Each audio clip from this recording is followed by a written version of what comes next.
plenary lecture is a TC 104 honors lecture.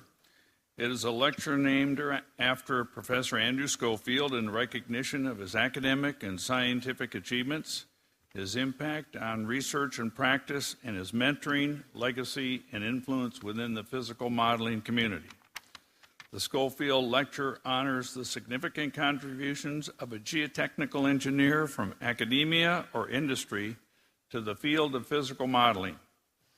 The representative from TC 104 who will introduce our speaker is Professor Andrew McNamara from City University of London. Andrew. Okay, thanks very much. The Schofield Lecture was established in 2010 by TC 104 for Physical Modelling and Geotechnics in honour of Andrew Schofield of Cambridge University, who pioneered research in this field. The first and second Schofield Lectures were given by Malcolm Bolton and Bruce Cutter. Mark Randolph holds the Fugro Chair in Geotechnics in the Centre for Offshore Foundation Systems at the University of Western Australia. His two main research interests are pile foundations and offshore geotechnics, co-authoring books in each area: Piling Engineering, now in its third edition, and Offshore Geotechnical Engineering. He has published over 250 journal articles providing novel solutions to practical problems. Although his research has embraced centrifuge model testing, numerical analysis, and plasticity solutions, his primary focus has always been on developing simplified models of analysis that are suitable for application. These have included various pieces of software for analysis and design of piles and pile groups. Professor Randolph interacts closely with industry, both in research and through his role as technical advisor within Fugro AG. He's a fellow of several learned academies, including the Royal Society and the Australian Academy of Science. And in 2013, he was elected Scientist of the Year in Western Australia. In 2015, he received an honorary doctorate from ETH Zurich. Ladies and gentlemen, it gives me great pleasure to invite Professor Randolph to give the third Schofield Lecture on design-oriented model testing for offshore applications. I was delighted when TC 104 invited me to give this lecture, which honours Professor Andrew Schofield, of course, who had a significant influence on my academic career. And I've chosen to address physical modelling in respect of commissions by industry to resolve particular geotechnical design issues. But before going into that, let me just pay a brief tribute to Andrew Schofield himself. Born in 1913, still going strong, he has two main claims to fame, if you like: pioneering critical state soil mechanics and geotechnical centrifuges with somewhat missionary zeal, many people would suggest, and made no apology for doing model tests, often on reconstituted soil, to explore mechanisms and to provide fundamentally safe solutions. And this had a great influence on me, particularly during my time at Cambridge in the early 1980s. In breaking news earlier this month, he was awarded and received the Sir Frank Whittle Medal of the UK Royal Academy of Engineering, a tremendous and well-deserved accolade on his lifetime achievements. Andrew introduced me to my first industry commissioned model testing in my final months, actually, at Cambridge. This was to investigate the stiffness of the pile supports at the bottom of strut strengthening systems on the first generation platforms in Bass Strait. And the success of that design scheme was depended critically on the lateral resistance or stiffness of the piles. And so model tests were undertaken on carbonate sands and rewrote the code book, if you like, on load transfer curves for piles in carbonate sand. I guess under Andrew's influence, not for nothing have we ended up with 3 geotechnical centrifuges at UWA, an original Accutronic 3.6 metre diameter beam centrifuge that was commissioned soon after I arrived at UWA, joined 10 years later by a drum centrifuge, which was from a collaboration between Andrew and the UK company Broadbent. And then most recently, we've moved the whole research group to a new building, and we have all our centrifuges now on the ground floor, and a new one, a 10-meter diameter actidine beam centrifuge. So we're, I guess, joining the big boys with that new machine. So what is the motivation for industry to undertake physical modeling? I think it was well encapsulated by Don Murph in his 1986 lecture to the Offshore Technology Conference, where the industry needs data. It's very hard in the offshore world to get field data because of the size of the applications, but also the remoteness. And so data must come from either reduced size prototype experiments in the field, or from physical modeling.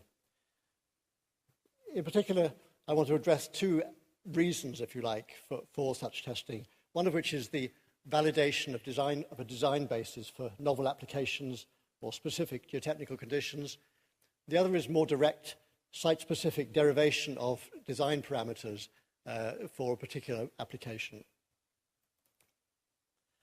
So I'll start with a few overview comments on the relative merits and limitations of physical and numerical modeling, and then introduce a couple of examples of validation exercises undertaken for two applications, and then finish with an example where more direct derivation of design parameters is involved. This is my view of the sort of contributions, if you like, to design at the center of the picture here. Most design is undertaken with relatively simplified conceptual models. They may be a simple bearing capacity equation up to techniques that involve numerical analysis, but with simplified input, like load transfer curves for piles, for example. Those have to be calibrated and derived from a variety of sources, field data where you can, but mostly from increasingly rigorous and complex numerical analysis and physical modeling. And of course, these two need to be consistent with each other. And if the physical model test is very often undertaken with slightly simplified soil conditions, and of course both the numerical analysis and the conceptual model needs to be able to reproduce those simplified conditions as well in order to be validated. And only then can it be extrapolated, if you like, to the real soil conditions. I see physical and numerical modeling as in no way in competition. They complement each other ideally. From a point of view of the soil behavior, both have limitations. Very few constitutive models can encompass everything about the soil behavior. So you have to choose the model that actually embodies the particular elements that are important for your problem. Physical modeling, you can certainly use real soil from the site or the region in question, but it's typically reconstituted, and so has lost some of its natural structure. And also, at model scale, inevitably, strain rates are higher, and diffusion processes like consolidation occur more rapidly over a shorter time, at least, than in the prototype. And so they can both introduce a degree of scaling error. As far as problem geometry is concerned, numerically, generally you are restricted to 2 dimensions and limited strains. They're not absolute restrictions. Increasingly, we're seeing large deformation analysis, 3-dimensional analyses undertaken, but mostly for design, simplified models are used. Physical modeling, you can certainly capture the 3-dimensional geometry as long as the application is not too large to fit in your particular centrifuge. And the other limitation on size, I think, is at the small scale, where you're trying to reproduce certain elements like the thickness of a pile wall or of a stiffening element in a suction caisson.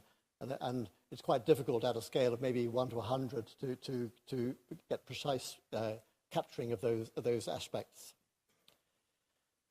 In terms of looking at the results, you've got obviously global results of load deformation. Internally, numerical analysis provides you unlimited access to looking at the kinematics, the strains and stress paths undertaken by elements. there's much more limited internal data available from physical modeling.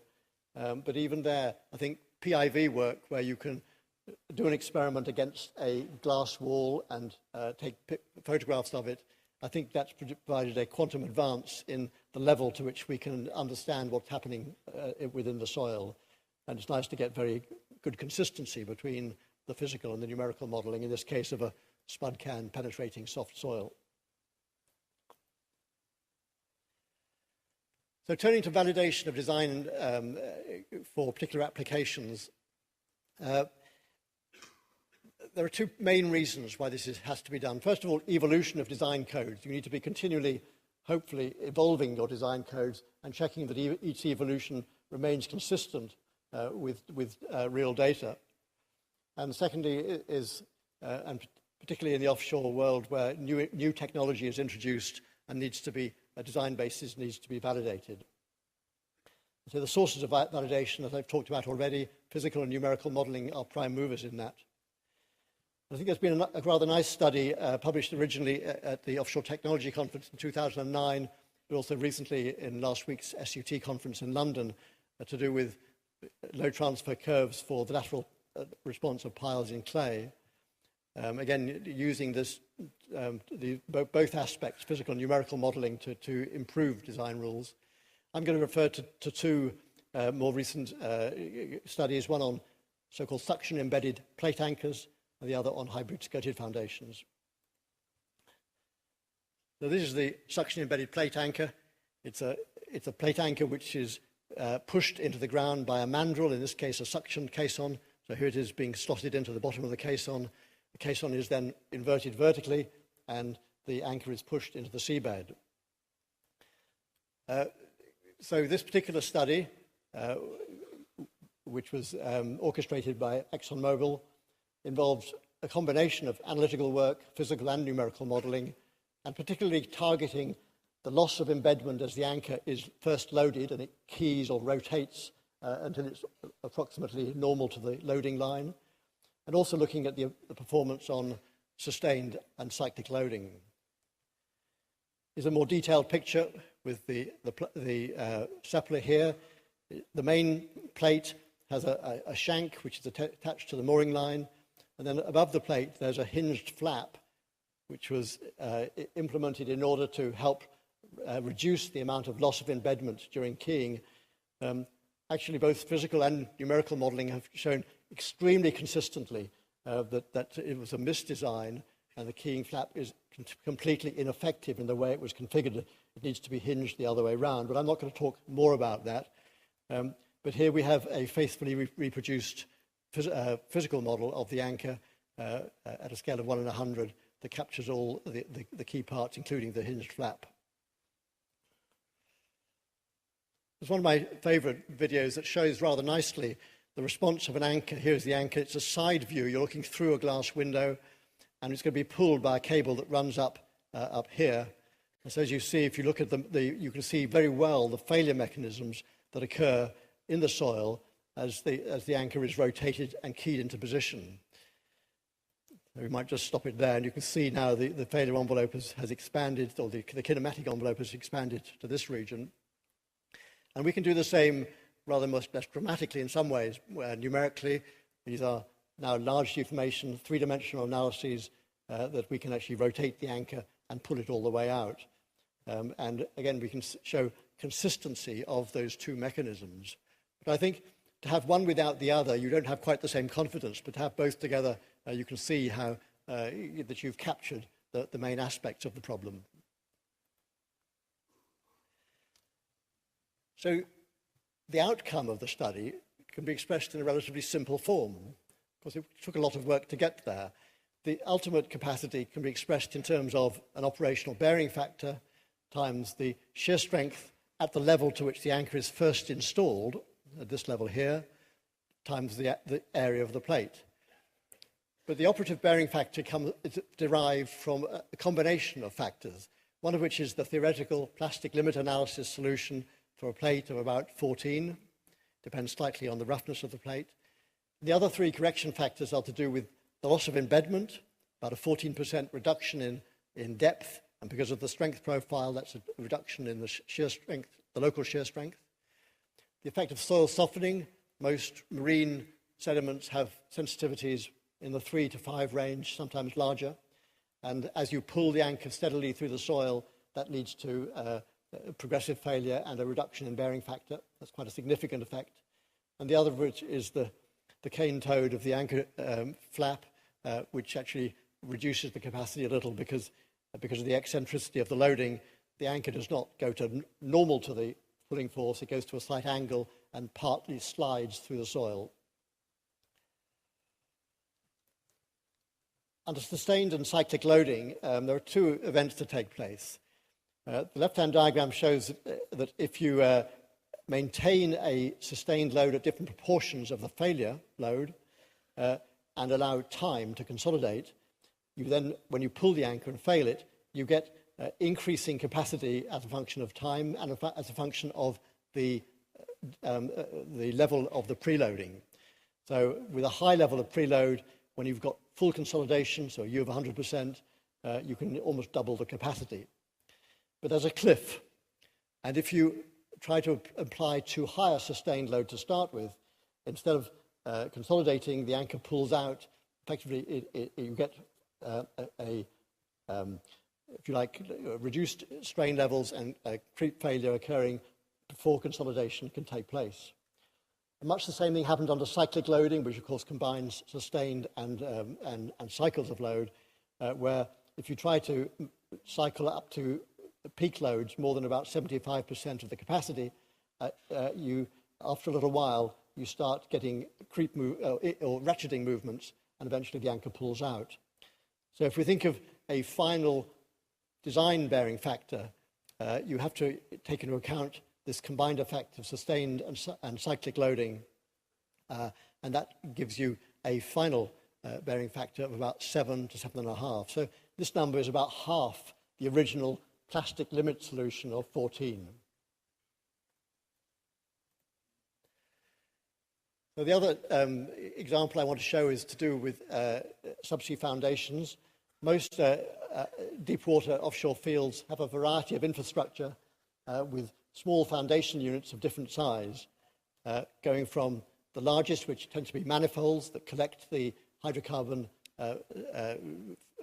content from different wells and then export them to the processing unit. And this is an example of a one for the Gorgon platform, which is quite massive. It's 30 meters by 40 meters and weighing 1,000 tons. That has to be installed in one single lift offshore. And clearly, foundations of this side you need to make sure that they are designed not to move or not to start sliding across the seabed. At the opposite extreme, small units to do with end terminations of pipelines, so PLETs, pipeline end termination foundations. They're quite small, typically 5 to 8 meters across, and they have traditionally been designed not to move or not to fail as the pipeline expands and contracts under different thermal cycles due to well shutdowns and restarts. But recently, on a project off the west coast of Australia, that picture has been turned upside down, and the foundation has been allowed to move. So we have a sliding plet with a sort of ski-type foundations on either side, so that as the pipeline expands and contracts, that foundation can skid across the surface and back again. And a lot of physical modelling was undertaken for that design to show that the net effect of many cycles of sliding did not either lead to too greater capacity, which might cause the pipeline to buckle, but also did not dig itself too much of a hole, and the settlements were manageable by the connecting spool pieces and pipelines. I'm going to talk more a little bit about the larger foundations that you need to maintain a fixed position. This is not a particularly large one, but this is a foundation that was installed recently off the coast of West Africa, where it's partway along a pipeline, so the pipeline comes in here and comes out the other end, and it's an anchor to prevent incremental walking of the pipeline, again due to thermal cycles. And so this is in the middle of the pipeline, an inline foundation unit. And in order to stop it moving, it had facilities to have post-installed piles at each corner. So that's what's meant by a hybrid skirted foundation. It's a hybrid of a skirted mud mat and then corner piles that actually increase the sliding resistance. So what's the design basis for such a sort of, if you like, a redundant structure? This is a schematic of the input. It's a bit like a onshore piled raft, except here the focus is on capacity rather than stiffness. And the key aspect, really, is to decide the load sharing between the raft unit, the skirted mud mat, and the piles. And the piles, of course, are particularly effective at increasing the sliding resistance of the mat. So in order to produce a robust design basis, a combination, again, of centrifuge model tests, three-dimensional finite element analysis, and analytical studies was undertaken in order to arrive at an appropriately conservative design basis. These were tests undertaken at UWA by Christophe Gaudin and his colleagues. So here is our model mud mat. You can see underneath of it, we've got peripheral skirts and also intermediate skirts to improve the contact with the ground and take the sliding surface down below the surface of the clay. The top in this case is festooned not so much with pipeline infrastructure, but with devices to allow the foundation to be loaded and the displacements to be measured. So it's subjected to full 6 degrees of freedom loading, and we have, I think, 9 different displacement transducers and 2 tilt sensors, from which a least squares approach was taken to work out the 6 primary deformation responses. This shows the picture at the end of an experiment on a mud mat alone without the piles. It's not easy to see, but you can see as the foundations moved forward, there's a berm of soil here being thrust ahead of the mud mat. On this view, you can see the original green plan of the mud mat. And as it's failed, the front has moved forward, rotated, and has dived down at the front and lifted up at the back. Hence the red becomes visible up here. But the yield occurred, in this case, due to the combination of torsion and sliding. It was immediately followed, as this berm built up, by an overturning response. By contrast, for the piled mud mat, we look at this picture, there's no or much reduced tendency to slide or to twist, and instead the yield is due to overturning, with the front dipping and the back lifting up. And because of these large geometry changes in the soil, there's a significant post-yield geometric hardening of the overall response. This just shows the results from those 2 model tests plotted against resultant horizontal load against horizontal displacement, and resultant moment against rotation, and torsion against twist. And the serviceability limit here is a rotation of 1 degree or a movement of 0.1 of a meter. And neither mud mat, both mud mats and the hybrid foundation actually reach their serviceability limits due to rotation, even though for the mud mat, the initial movement was to do with sliding. And this is part of the response. Obviously, something has gone wrong with the test, but these things happen, and to be honest, these are the actual data. We think one of the displacement transducer lines started acting as an anchor, preventing sliding, and the test was subsequently repeated, but it's quite nice to see data that's not 100% kosher here.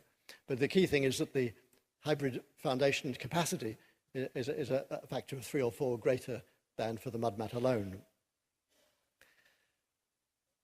The design model that was put together on the basis of the ideas and the results from the centrifuge modelling is to treat the mud mat and the pile group separately.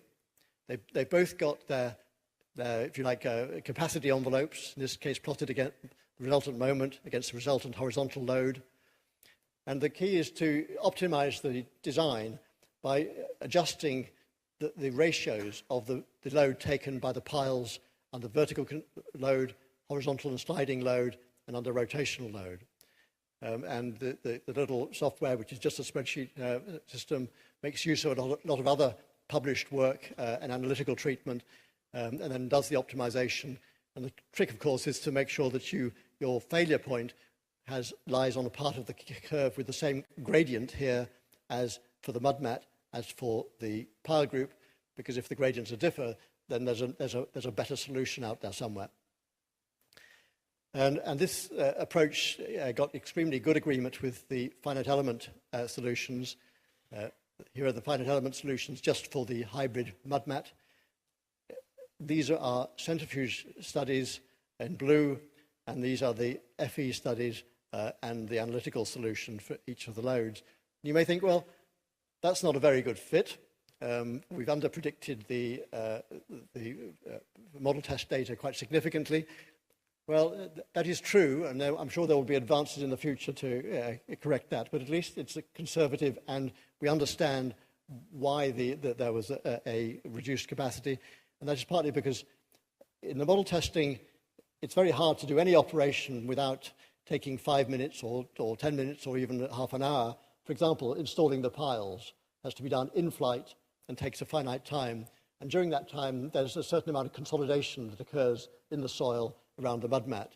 And most of this excess capacity arises because of consolidation issues together with geometric hardening once the deformations start.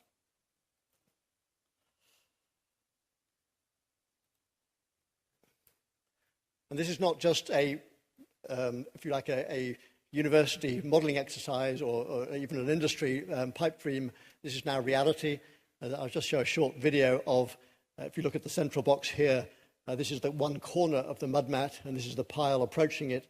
And you can see how the operator has to get the pile into the hole, and the miracle happens, and the pile now starts to go in and is lowered under its own weight, plus with a clump weight acting on top. And you can see the clump weight just starting to appear now. And then once it lands on this ring here, an ROV will come in and it will turn this locking pin, which I think becomes visible here. So here's the locking pin being inserted to pin the piles to the mud mat. No need to have a moment connection there. A pin connection is sufficient because that's the design basis.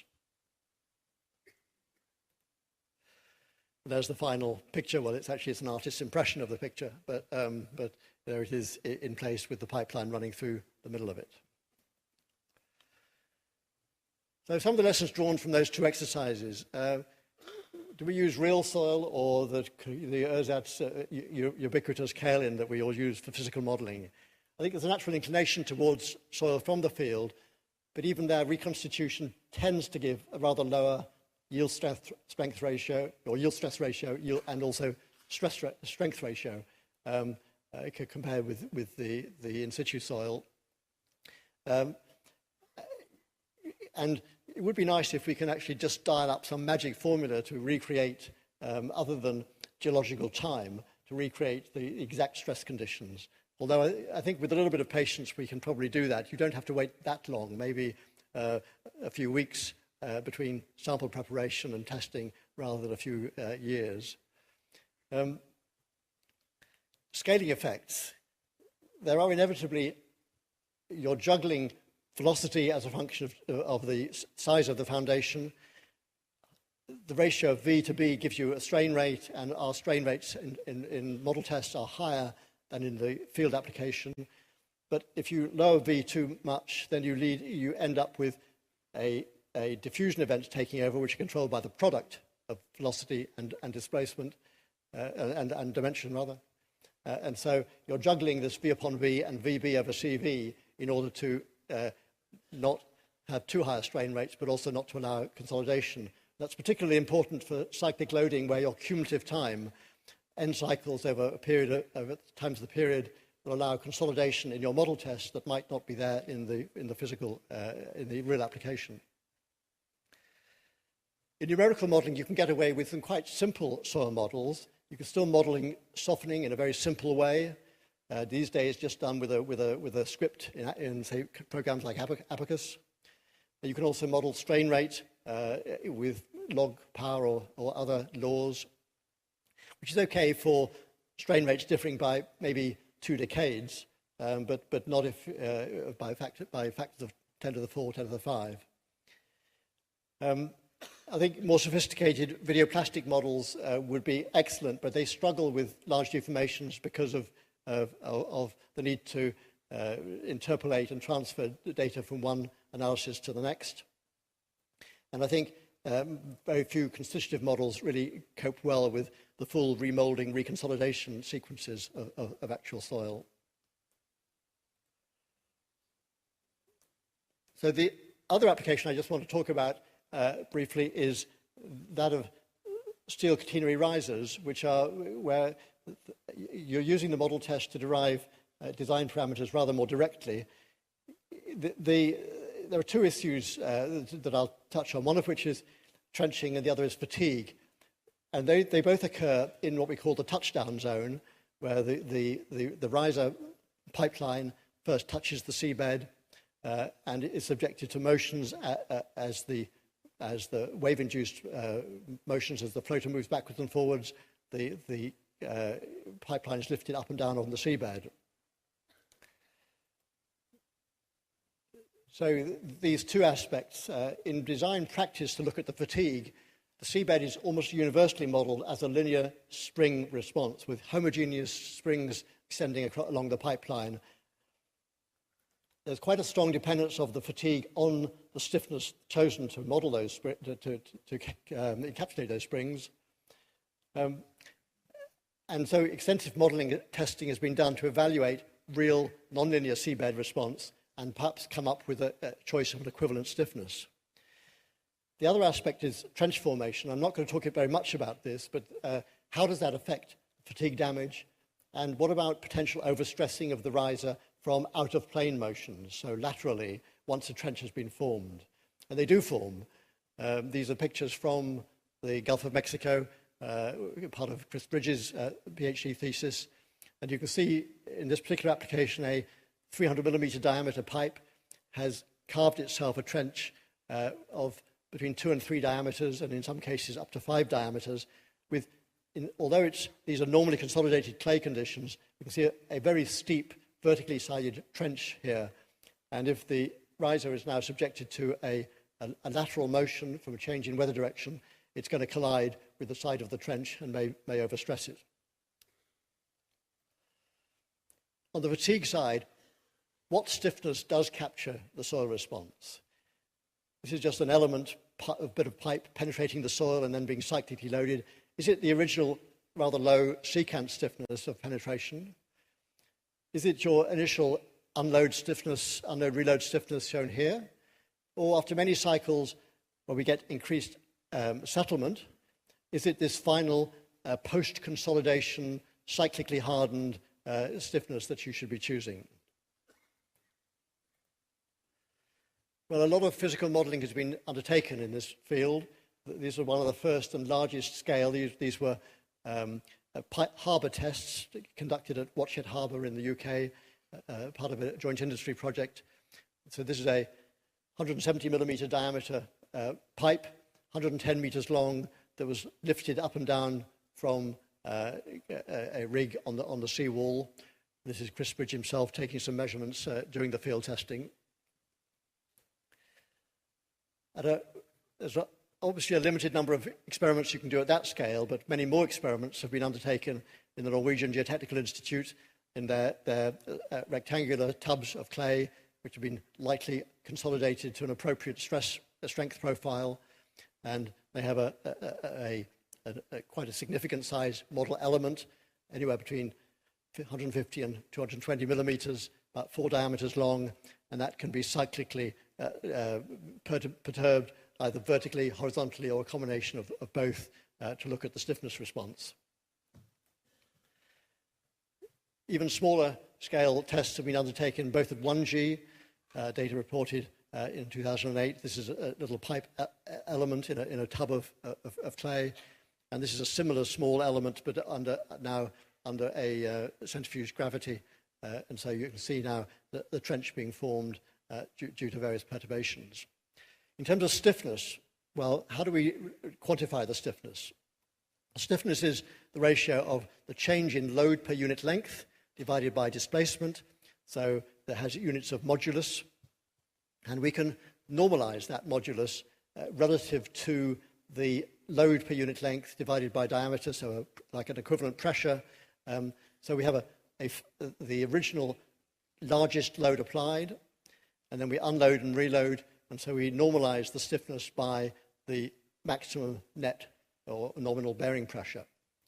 And typical values from these various model tests have been found to be in the region of 1 to 300, so let's say about 200, but the stiffness decreases with increasing displacement amplitude, delta y, going up and down in this direction. The most sophisticated set of model tests have been undertaken in the C-core centrifuge by Ryan Phillips and his team. So this is a big, roundabout, I think it's a 10-meter diameter or close to 10-meter diameter beam centrifuge. And they've managed to fit in a very long box here, almost 3 meters long. And the riser, they have a 2.8 meter long riser, which models 112 meters at prototype scale of a half-meter diameter pipe. And this, during these tests, the actuator was able to provide both lift and also axial tensioning to maintain the right regime of motion and axial stress in the pipe. Since then, this has been replaced by a unit that's able to provide all 3 degrees of freedom, and so they can look at the trenching under lateral perturbations as well. And this has probably been the most influential set of experiments within this field. Broadly, by back-analyzing the bending moment, the cyclic bending moments along the pipe, you can come up with, via numerical modeling, both the fatigue damage, because you're measuring the actual changes in stress in the pipe, and hence from the fatigue damage you can then work out the fatigue life and how that varies along the riser. But also those experiments and also simple element tests have managed to, I guess, come up with a variation in this stiffness as a function of the displacement amplitude. So here we have values of about 200 at small displacements, but by the time you're up to a cyclic displacement of 10% of the diameter, you've reduced to a number from 200 right down to about 5 in this case. So the dashed curves behind here are the actual fatigue life profiles from the model tests. The pink and blue lines are from numerical analysis with stiffnesses of 100 kPa and 3,200 kPa, so quite a big difference. If we blow this up to on the right, here are the fatigue curves from the measurements, from the data, and here are fatigue curves estimated with normalized stiffnesses of 3, 11, and 105, and the best match is probably a value of about 11. So that's an order of magnitude than the number you might otherwise choose for your design, and provides a reduced degree of over-conservatism in the fatigue design of risers. Of course, we shouldn't really be using linear elastic spring models for the seabed, although that's still essentially what is done by industry. We should gradually move towards these non-linear hyperbolic type formulations, and here's a recent one published by Chuck Albany and his group, looking at the reduction in normalized stiffness with number of cycles and also with the displacement amplitude. And they're also quite sophisticated, although there are only phenomenological models built into some of the industry standards software, such as this one here. So it can be done, but it takes longer and generally is not done. So as I've said that this is industry standard. There are non-linear, what I would call phenomenological models, not really based on soil mechanics, more based on the macro observed behavior, but none of the linearized models actually also allow for a different stiffness along the length of the pipeline. In recent studies, and I think this is the way of the future, we've had direct application of SI data by carefully planned field tests, both at the seabed and in box cores, that can simulate the element response of a pipe. And that's backed up and tied into laboratory testing, resonant column, slightly torsional shear and simple shear type tests. But we still need to be able to feed these into improved interaction models in industry software. And physical modeling plays a very important role in all this. So in conclusion, I think physical modeling is most effective in parallel with advanced numerical modeling. And it's rarely, I would say, a direct model of a design, but more a source of data to calibrate both and validate numerical analysis and the design conceptual models themselves. And I think the use of the actual soil is preferable, even though you've lost some of its structure. The two aspects I've talked about are validation of design basis, where you need to demonstrate that the conceptual models used for design have an appropriate level of conservatism. And with increasingly complex soil behavior, you need to do site-specific modeling, such as has been done for pipeline design and latterly for riser design. So with that, I conclude, and I'd like to acknowledge my colleagues and collaborators throughout the world, particularly at COFS and Fugger AG, and generous funding from our Australian Research Council, the Lloyd's Register Foundation and industry, and also refer back also to my mentorship from people such as Andrew Schofield in particular. Thank you very much for your attention.